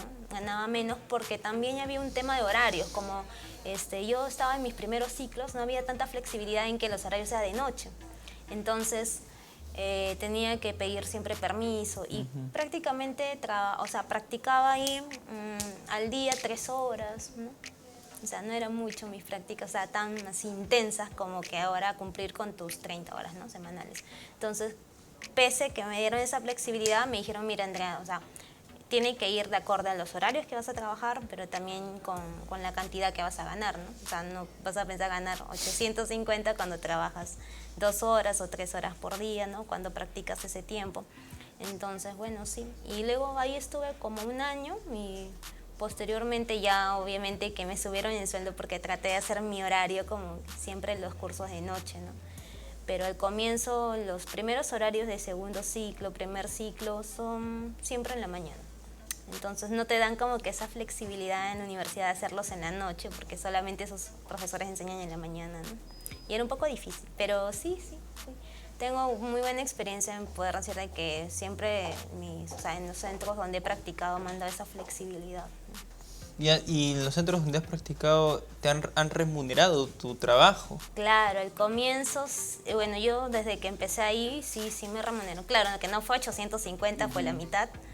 Y ya posteriormente siempre te preguntan, ¿no? ¿Y cuánto? Cuando postulas a otros lados, ¿no? ¿Cuánto es lo que ¿Cuáles piensas? son tus expectativas económicas, sí, ¿no? Y ya, ¿Qué pues, responde? ¿Qué tiene que responder un practicante de derecho frente a esa pregunta? De acorde a ley. Ah, mira. Algunos dicen el precio acorde al mercado, ¿no? También. Acorde al mercado. También. Bueno, yo siempre decía, bueno, el precio acorde a ley porque yo, señor, voy a trabajar 30 horas semanales, ¿no? Entonces, me hacía respetar un poquito también eso, ¿no? Porque también tus prácticas tienen que ser serias y por lo mismo que son serios, tú tienes como futuro profesional ponerte serio también en la hora de negociar tus precios, ¿no? Porque es un tiempo que inviertes y, ¿no? Fidel, la misma pregunta, ¿cómo es que un estudiante de Derecho tiene que comenzar a cobrar si en un primer momento no cobraba? Yo creo que en algún momento eso llega, ¿no? Lo que yo más bien les recomendaría es de que estudien, se nutran, porque llega, tarde o temprano llega, quizás más tarde que temprano, pero llega y llega bien. Yo creo que no hay que desesperarnos, sí, sinceramente. Yo te cuento, mira, una anécdota con el doctor. Y yo estaba preocupado porque no tenía para pagar la pensión. Y porque el doctor en realidad solamente me daba para mis pasajes y me daba mi almuerzo. Y ya cuando llegó el año de prácticas, yo estaba preocupado porque justamente ya me iba a matricular, ¿no? Y el doctor, te lo digo así con toda sinceridad, el doctor sacó $1000, ¿me acuerdo? Sí. Y me los dio. Uy, yo dije, el doctor me está regalando $1000. Y me dijo, Fidel, toma, te los presto. Te los presto. Y la verdad que hasta ahora no se los he pagado. Y yo creo que cuando uno está en el camino, llega. Mira, yo siempre he dicho esto, de que uno es dueño de su proyecto de vida. Uno es el pilar, uno es la base, uno es el cimiento. Quienes están a tus alrededores son las personas que te van a apoyar. ¿Y por qué digo esto? Porque a mí me pasa. Se enteran que Fidel está estudiando Derecho, mi hermano llega con un pantalón, en mi cumpleaños ya no me regalan jean, me regalan corbata, y eso va sumando, va sumando. Creo que cuando uno se proyecta en algo, lo puede lograr, ¿no? y olvidarse de yo creo que no todo es dinero. ¿No? Yo he tenido, como te dije, un excelente maestro, y así como hay profesores que no te absuelven tus dudas, hay grandes maestros que sí te absuelven tus dudas. Y de eso se trata nuestra carrera, de que nosotros podamos, de repente, si en algo podemos ayudar, lo tenemos que hacer. No solamente pensar en el tema económico, que eso es muy importante, pero llega en algún momento. Me acuerdo que mi profesor, después de clase, todos corríamos a preguntarle. Y mi profesor muy amablemente escuchaba y absolvía las dudas. Profesor, tengo un familiar que le están denunciando, ¿qué tendríamos que hacer? Le decía, mira, haz esto, a los otros. Ya, doctor, ya, profesor, gracias. Se iba, y en el pasadizo había otro alumno que le decía, profesor, tengo una duda. Y el profesor paraba y le escuchaba y le decía, mira, haz esto, haz lo otro, y la siguiente clase me dices qué pasó. ¿Ya? Subía a su auto, ¿no? Ya iba a poner la llave y venía y también absolvía eso. Yo en realidad veo eso como un maestro, ¿no? Y es por eso que cuando yo puedo absolver alguna duda o ayudar a alguien, lo hago con mucha pasión, ¿no? Y hay personas que inclusive me han traído obsequios, y cuando tú recibes ese obsequio, esa satisfacción que sientes, yo creo que cualquiera no lo siente, ¿no? ¿Has acompañado a tu jefe a audiencias? Sí ha habido oportunidades. Ha habido ocasiones en las cuales no he podido, pero ha habido ocasiones en las que sí he estado ahí presente. Ahora básicamente en las audiencias de prisión preventiva, ¿no? Que está pues de moda, o en algunas audiencias también de procesos civiles, ¿no? Sí, en realidad muchas audiencias. ¿Sí? Andrea, ¿cuál es el consejo más valioso que te ha ofrecido tu jefa, tu jefe o algún ex jefe que hayas tenido, que te haya tenido mucho aprecio, por supuesto, y te haya ofrecido un consejo de vida? Bueno, actualmente mi jefa, nunca he tenido antes una jefa mujer, ¿no? Entonces siempre ¿Es la primera vez que tienes una jefa? Una jefa mujer. Entonces, hemos confraternizado muy bien, ¿no? Porque ella es de la San Marcos y es súper chancona, y siempre me dice, Andrea, lee esto, Andrea, mira, esto puede ser importante, dale una chequeada, ¿no? Entonces, un sábado que yo me ofrecí ir para hacer mis pendientes que había dejado, y me dijo, Andrea, por si acaso no es necesario que te quedes. No, doctora, yo lo hago porque quiero terminar mis pendientes, porque quiero organizarme, ¿no? Entonces me dijo, entonces yo también voy, me dijo. Entonces fue un sábado y me acuerdo mucho que fraternizamos mucho y que hasta incluso nos llegamos a contar cosas muy personales, ¿no? Entonces me dio un consejo y creo que es más valioso este momento, que era que, si bien es cierto, no va a ser fácil poder llegar hasta donde yo quiero, porque le dije mis aspiraciones, pero que nunca me detuviera ante las adversidades que pueda haber, ¿no? O sea, que tenga, como quien dice, la visión fija de donde yo quiero, y que si algo viene o alguna situación de repente, ¿no? En algún momento se presente, no dude o no lo piense en irme de repente o desviarme de ese camino o hacia ello, ¿no? Y yo incluso le dije, doctora, yo quisiera quedarme en el banco porque me gusta la cultura corporativa y me gusta lo que hago. Y es por primera vez, y es bonito cuando un practicante siente que encaja dentro de algo. Que se siente dentro de un equipo, exacto, ¿no? Que está sí, debidamente ensamblado. Exacto.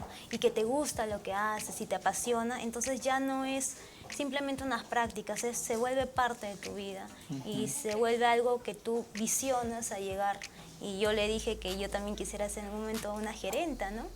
Y me dijo algo que me emocionó mucho, y me dijo que ella justamente ese día cumplía 20 años dentro del banco, y que no dudaba en decirme esto y que no se equivoca, que yo me voy a quedar y sí lo voy a lograr. Y creo que esas palabras me reforzaron el hecho de yo ponerle mayor ímpetu al trabajo, ¿no?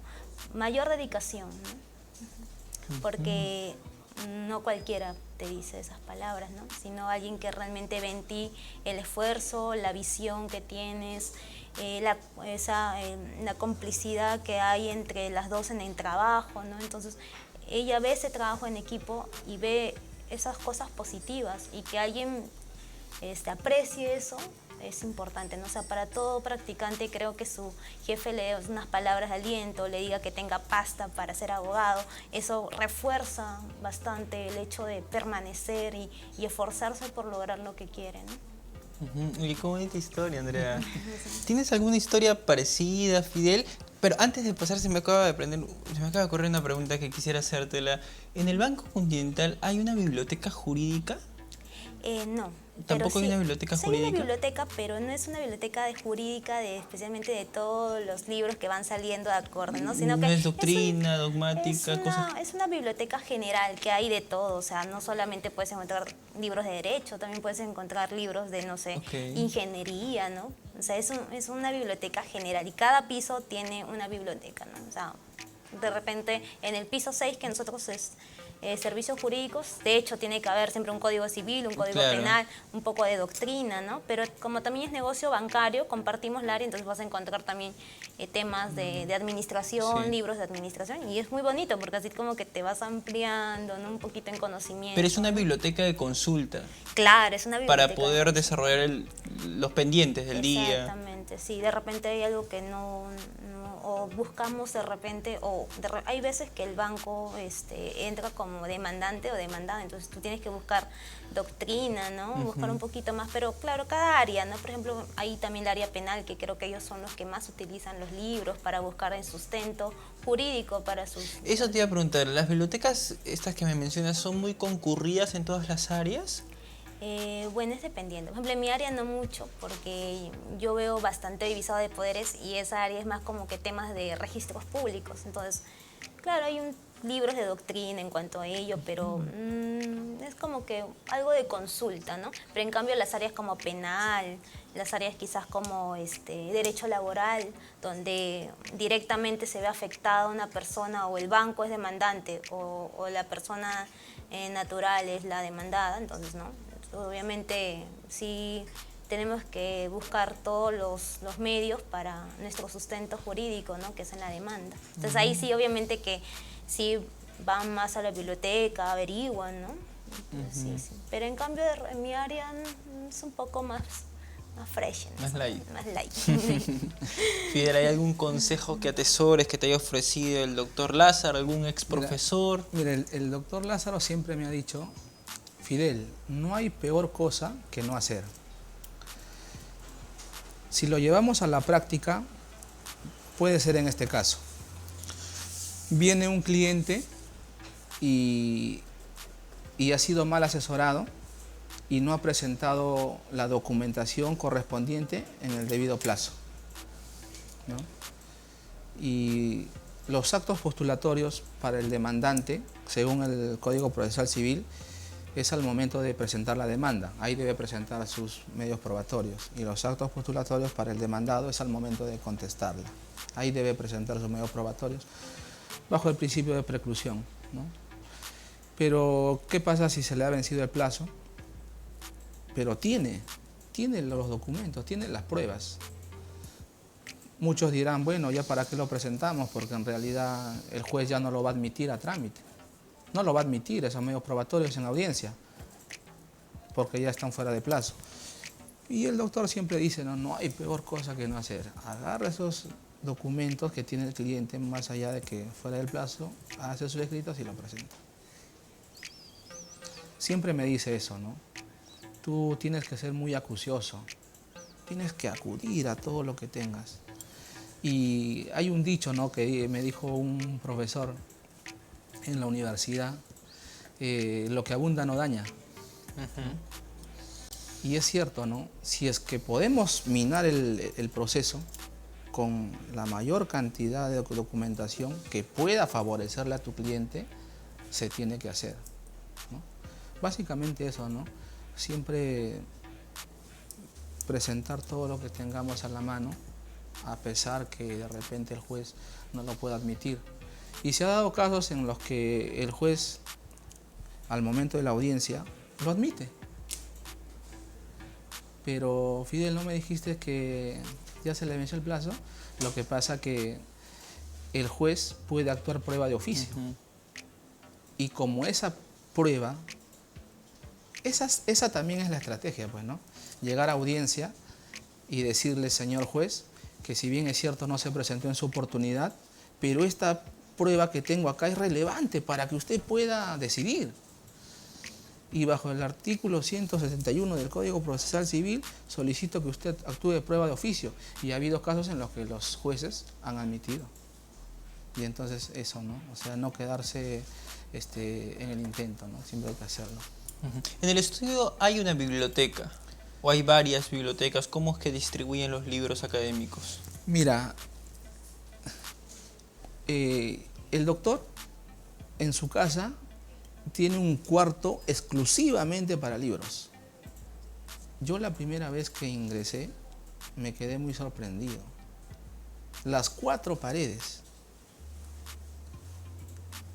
El doctor siempre está suscrito a Gaceta Jurídica. Mensualmente a él le proveen los libros previo pago.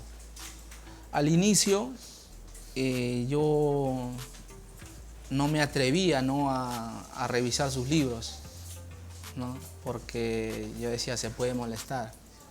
Pero ya ahora no, ahora viene ya el señor a repartir los libros, yo soy el primero. A ver, ¿qué libro ha traído el señor Paz? Y usted, y empiezo a revisar. El doctor ha traído esto, y acá está, ya Fidel, ya me dice ya. Y yo soy el primero que los revisa ahora. Cuando antes no era así, ¿no? Yo era muy reservado. ¿Dónde compras tus libros, Fidel? ¿Dónde tiene que comprar un estudiante de Derecho los libros que le mandan a leer en la universidad o aquellos libros que él desea adquirir? Mira, ¿cuáles son los points? Ya, mira, los libros se puede adquirir en la Universidad de San Marcos, también se puede adquirir en Girón Azángaro y también se puede adquirir en Girón Aljovín, ¿no? También se puede acudir a Girón Quilca. No hay libro malo. Todos los libros son muy indispensables. Todos. Que de un libro puedes sacar algo muy importante que te puede hacer ganar tu caso. Una jurisprudencia que está en ese libro que te puede hacer ganar tu caso. No hay libro malo. Pero yo tengo una librería muy particular.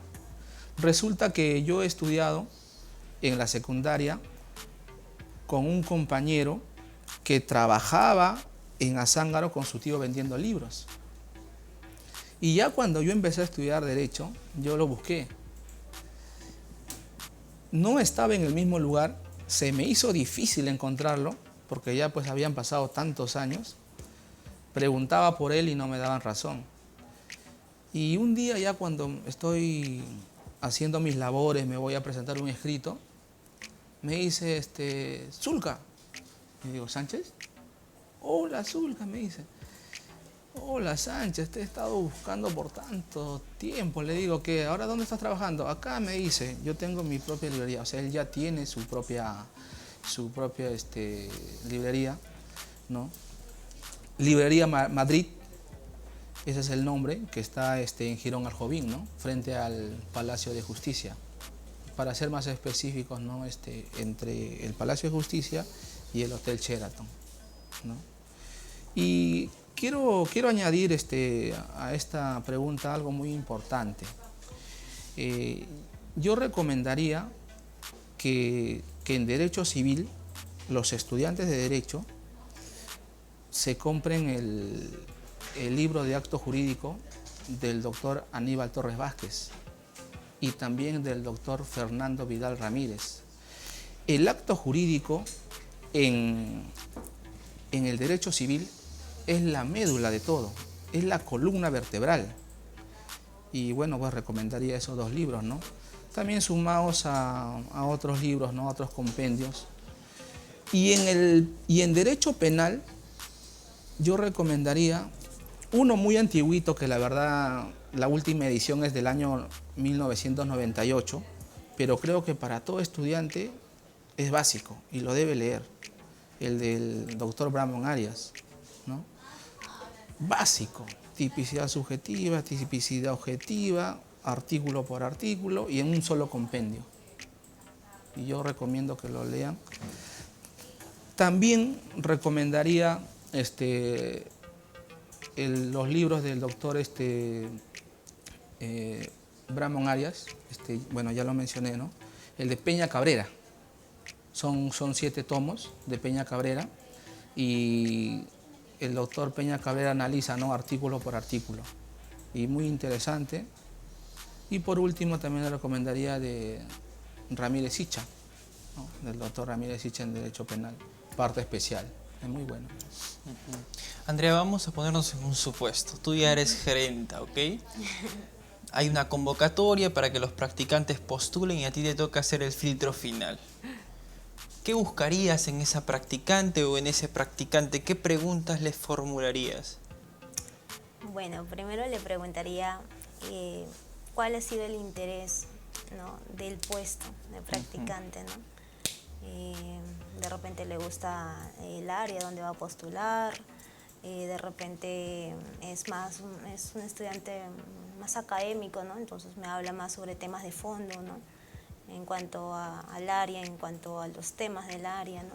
Entonces yo lo que buscaría es, creo, la predisponibilidad a aprender, más allá de que sea muy académico, más allá de que tenga primeros puestos, más allá de que sea muy letrado y muy leído. Creo que lo más importante es las ganas, porque ahí yo veo muchos chicos de que de repente no son tan aplicados o tan pegados a la letra, pero tienen habilidades blandas o habilidades de gestión. O sea, son muy prestos para, de repente, para mandados, ¿no? O sea, oye, necesito esto y lo hacen. O sea, son muy aplicados en temas de trabajo. Cuando tú dices habilidades de gestión y hay que explicarle esto a los seguidores, ¿qué significa? ¿Que este estudiante resuelve los problemas sin necesidad de que se lo esté presionando? ¿Sabe cómo actuar ante una situación de riesgo? Exacto, o que tiene las propias ideas, ¿no? O sea, que tiene esa habilidad de imaginar el supuesto. O sea, quizás no tanto leer el tema o tener mucho conocimiento en cuanto a los autores y eso, pero quizás tiene mucha capacidad en poder analítico, ¿no? Ser una persona analítica, ¿no? O sea, mira, pasa este problema, este puede ser en supuesto, o podemos presentar una excepción de improcedencia de acción, una apelación, otro, ¿no? Entonces tiene esa ímpetu de aprender, de buscar en internet, ¿no? Entonces eso es importante también en un practicante. Eso es valiosísimo. ¿Y cómo es que uno puede desarrollar ese tipo de habilidades? A ver, tú a la luz de tu experiencia, ¿no? Has hecho prácticas en distintos lugares. ¿Es difícil encontrar a personas con esa proactividad en el trabajo? Sí, la verdad es que sí, ¿no? Porque muchos están acostumbrados a que el jefe le diga qué hacer, ¿no?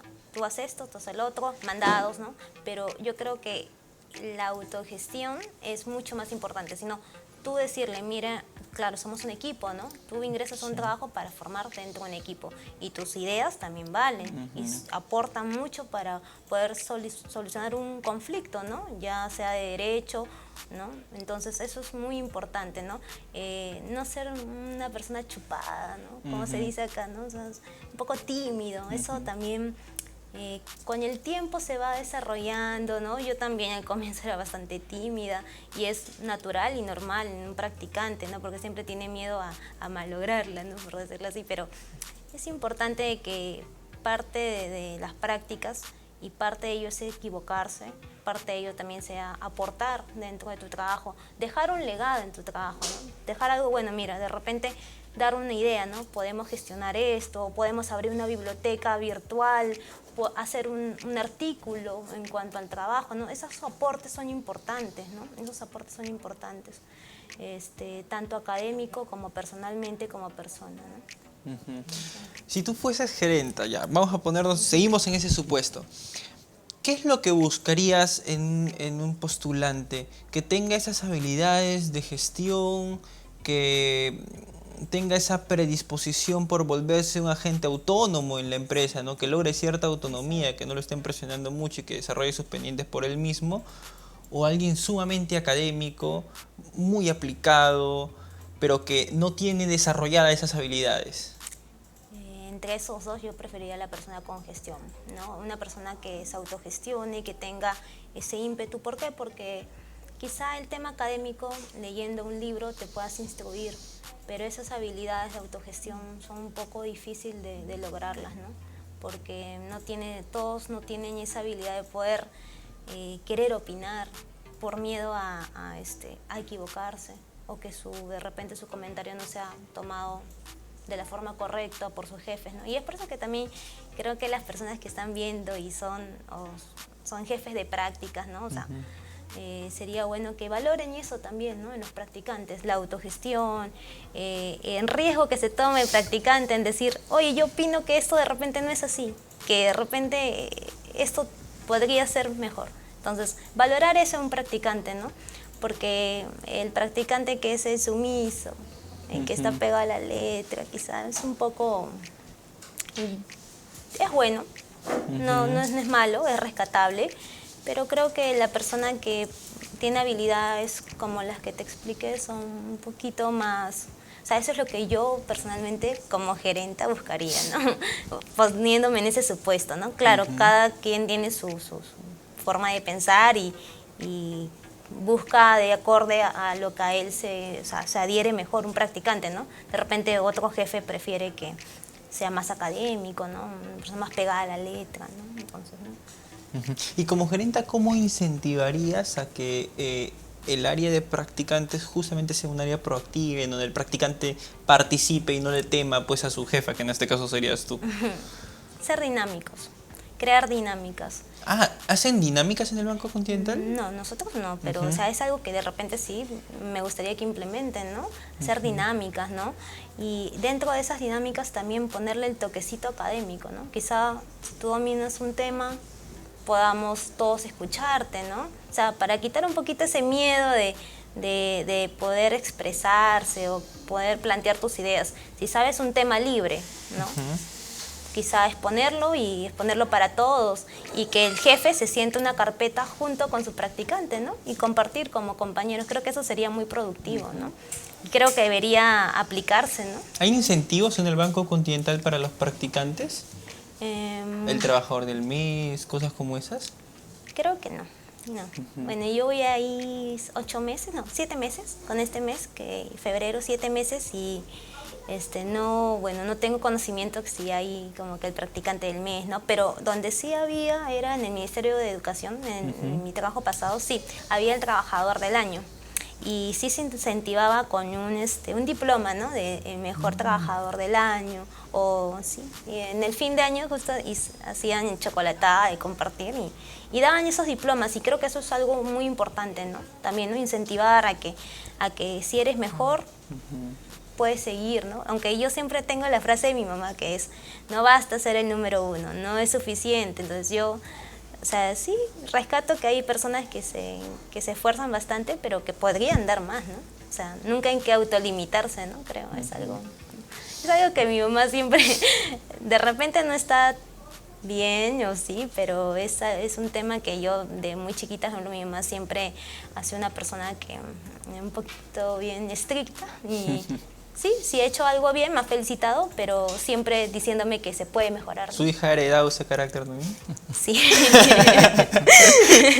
¿Qué consejos finales le darías al estudiante de Derecho que quiere postular al Banco Continental? Bueno, uno que sea académico, sí, pero que también sea productivo y tenga habilidades de autogestión, porque no siempre puedes estar esperando o esperanzada de que alguien te mande algo, ¿no? O sea, sí es importante que tú mismo des tus ideas, sueltes esa alma de gestión, de ver, de enfatizar en temas quizá buscarle otro sentido a tu trabajo, ¿no? Y que el lugar donde piensas postular, ya sea en el banco, ya sea un estudio, ya sea para el Estado, sea el lugar donde realmente quieras estar y te visiones. Porque hay muchas personas que por desesperación quiero hacer prácticas, y postulan a cualquier lugar, ¿no?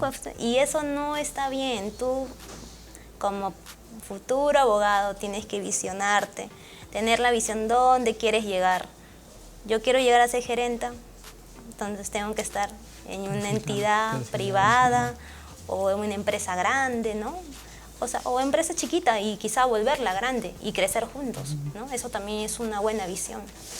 Y eso, ¿no? O sea, no solamente es el hecho de buscar experiencia, sino visualizarte hacia dónde quieres llegar, ¿no? Y sí, eso es un consejo para todas las personas que quieren hacer sus prácticas o que ya están de repente dentro de sus prácticas y de repente tienen esa seguridad laboral, pero no es lo que le gusta. Entonces yo recomendaría que si no es el lugar que te hace sentir bien, no es el lugar donde tú te quieres desarrollar o quieres fluir, por decirlo así, entonces tienes que dar un paso al costado y buscar donde realmente piensas que va a ser esas prácticas provechosas y donde realmente te vas a formar como un abogado, ¿no? Y vas a dominar el tema, porque ya el abogado no es todista, ¿sabes? Uno tiene su especialidad, ¿no? Entonces tiene que fijar y tiene que ser un poquito fuerte, ¿no? En temas de carácter, ¿no? Quizá no muchas personas lo son, pero en el camino se van formando, ¿no? Todo es un proceso de aprendizaje. Fidel, muy brevemente, ¿qué consejos finales le darías a los estudiantes de Derecho? Mira, el consejo que yo le daría es de que cuando van a la universidad, siempre en su mochila carguen resaltadores de todos los colores. Si es que no pueden comprarse resaltadores, que se compren lapiceros de color. ¿Para qué? Para que cuando el profesor dicta la clase, ellos puedan subrayar el código, puedan hacer anotaciones y para posteriormente poder recordarse. Porque yo he visto casos, ¿no?, en donde los estudiantes tienen su código y no los quieren tocar, no los quieren rayar. Dicen, no, está nuevo. Pero ese es un consejo que yo les daría, ¿no? Antes existía la incapacidad absoluta, incapacidad relativa, ahora ya es restringida. Entonces, anotar eso, ¿no?, cómo era antes, para que se puedan recordar posteriormente. Porque yo me he dado cuenta que a veces pasan los ciclos, el profesor habla de esos temas y a veces no se acuerdan. Incluso me pasa a mí, pero como yo lo he remarcado, lo he anotado, entonces busco. A ver. Ah, ya. Entonces, ese es un consejo que yo les daría al estudiante de Derecho, ¿no? Remarquen sus códigos, inclusive también cuando lean los libros igual. Yo soy muy poco de leer ¿cómo se llama?, del internet. Uno, porque por la vista, porque creo yo que la pantalla con el tiempo te puede perjudicar. Y porque leyendo un libro lo puedes hacer incluso hasta en tu cama, ¿no? Estás en tu cama y estás con tus plumones y estás subrayando, estás anotando, ¿no? Y de esa manera, cuando tienes alguna duda también le puedes preguntar al profesor, porque ahí lo has anotado, lo has subrayado. Y así, poquito a poquito, ya cada vez vamos más conociendo, ¿no?, el derecho, que esto es como dice la compañera, pues es inmenso, ¿no? No es solamente una sola rama, y hay que especializarnos también, ¿no? Andrea, ya estás a puertas de egresar. ¿A quién le dedicarías tu egreso? Bueno, primero agradecer a una persona muy especial, que es a mi papá abuelo. Él es una persona que actualmente no está conmigo físicamente, falleció, y creo que mi mayor logro sería para él. Es algo que he prometido y lo voy a cumplir, y me da mucha emoción, por decirlo así, de poder lograr algo que he prometido a una persona que ya no está físicamente, pero que siempre está espiritualmente para mí, ¿no? Fidel, ¿a quién le vas a dedicar? Obviamente la dedicación es para mi madre. Mi mamá siempre me decía, no, hijo, yo quiero que tú seas alguien en la vida, ¿no? Y voy a seguir persiguiendo mis sueños y en algún momento, Dios mediante, tener esa satisfacción de decirle, mamá, lo logré, ¿no? Y también dedicarlo pues a mis hermanos, ¿no? Que seguramente me están viendo, ¿no? Entonces es para ellos. Bien, chicos, muchas gracias por participar en esta tribuna de entrevistas muchísimas de gracias a LP ti. Pasión por el Derecho, el portal jurídico más visitado de todo el Perú. Gracias, chicos, por participar. Sí. Hemos contado con la presencia de Fidel Zulca. Él es estudiante de Derecho de la Universidad Privada del Norte, y Andrea Yanqui, ella estudia en la Universidad San Martín de Porres. No se olviden de conectarse a diario a través de la multiplataforma de lpderecho.p. Ese es nuestro portal web. En el URL lpderecho.p pueden revisar toda la información jurídica que nosotros publicamos para estudiantes de Derecho, abogados, fiscales, todas las personas que constituyen la comunidad jurídica. Este programa se llama La Vida del Practicante y busca recoger todas las experiencias, anécdotas que hayan podido acumular los estudiantes de Derecho que están comenzando o están haciendo sus prácticas preprofesionales. No se despegue de la programación, todos los días tenemos entrevistas de esta naturaleza. Permiso.